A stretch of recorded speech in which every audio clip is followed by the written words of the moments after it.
সারা বছর শিক্ষার্থীদের কোলাহলে মুখর থাকে বিশ্ববিদ্যালয় ক্যাম্পাস। তবে ছুটির সময় ফাঁকা ক্যাম্পাসের বদলে যায় চিত্র।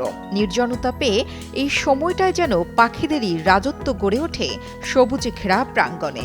সম্প্রতি নোয়াখালী বিজ্ঞান ও প্রযুক্তি বিশ্ববিদ্যালয়ের ক্যাম্পাস জুড়ে বিভিন্ন প্রজাতির পাখির আনাগোনা বেড়েছে। অতিথি পাখির পাশাপাশি ঝাঁক বেঁধে নির্ভয়ে উড়ে বেড়াচ্ছে সাদা বকের সারি। ক্যাম্পাসের জলাশয়, নীলদিঘি, শিক্ষার্থীদের হল, শিক্ষক কর্মকর্তাদের আবাসিক এলাকা সহ চারিদিকের গাছগুলোতে নানা জাতের পাখির বিচরণ দেখা যাচ্ছে। সাদা বকের সারি ও অতিথি পাখি ছাড়াও ডাহক, চড়ুই, দোয়েল, শালিক, বাবুই, কাঠশালিক সহ অনেক পাখি নির্বিঘ্নে উড়ে বেড়াচ্ছে ক্যাম্পাসে। কিছু কিছু জায়গায় পাখির ডাকেই যেন প্রকৃতি মুখর হয়ে উঠছে।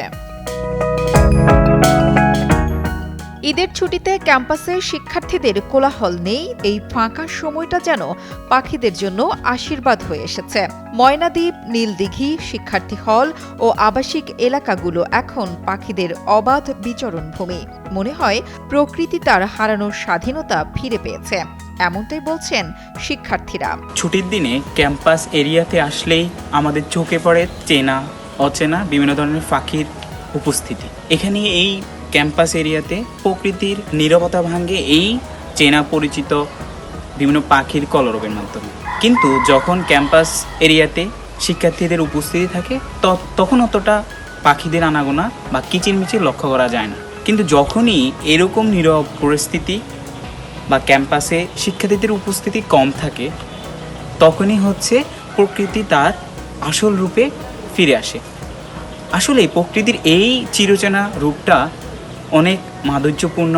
বিশ্ববিদ্যালয়ের পরিবেশবাদী সংগঠনগুলোর সদস্যরা মনে করেন, ক্যাম্পাসে গাছপালা ও জলাশয়ের উপস্থিতির কারণে এটি পাখিদের জন্য একটি নিরাপদ আশ্রয়স্থল হয়ে উঠেছে।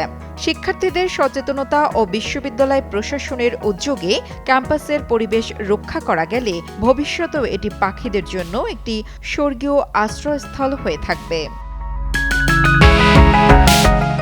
সাদমান রাকিনের তথ্য ও ভিডিও চিত্রে ডেস্ক রিপোর্ট, কালের কণ্ঠ।